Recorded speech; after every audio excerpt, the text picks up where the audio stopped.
আসন্ন ঈদুল আজহা উপলক্ষে গরু চোরাচালান প্রতিরোধ এবং চামড়া পাচার রোধে বিজিবি সর্বোচ্চ সতর্ক অবস্থানে রয়েছে। আপনারা জানেন যে আমাদের দেশে পর্যাপ্ত পরিমাণ কোরবানির গবাদি পশু মজুদ রয়েছে, তাই যাতে আমাদের দেশের খামারিরা যাতে ক্ষতিগ্রস্ত না হন সেজন্য পাশের দেশ থেকে কোনো রকম গরু চোরাচালান না হতে পারে সেজন্য বিজিবি সর্বোচ্চ সতর্ক অবস্থানে রয়েছে, আমরা তৎপর রয়েছি। এছাড়াও ঈদ পরবর্তী গরুর চামড়া পাচার রোধে বিজিবি সর্বোচ্চ সতর্ক অবস্থানে রয়েছে। পবিত্র ঈদুল আজহা উপলক্ষে বেশ লম্বা ছুটি, এই সময়ে এদেশের জনগণ যাতে নির্বিঘ্নে নির্ভয়ে ঈদ উদযাপন করতে পারে সেজন্য সীমান্তের নিরাপত্তা বিধান এবং অভ্যন্তরীণ আইন শৃঙ্খলা রক্ষা সহ বিভিন্ন স্থানে ঈদের জামাতের নিরাপত্তা বিধানের জন্য বিজিবি দেশ জুড়ে তোলপাড়।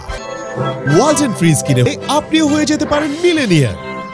নিয়োজিত রয়েছে। আমরা পুশিন প্রতিরোধে আমরা সর্বোচ্চ সতর্ক রয়েছি। বর্ডারের টহল বৃদ্ধিকরণের সাথে সাথে আমাদের গোয়েন্দা নজরদারি বৃদ্ধি এবং স্থানীয় জনসাধারণকে সাথে নিয়ে আমরা সীমান্ত সুরক্ষা নিশ্চিত করেছি।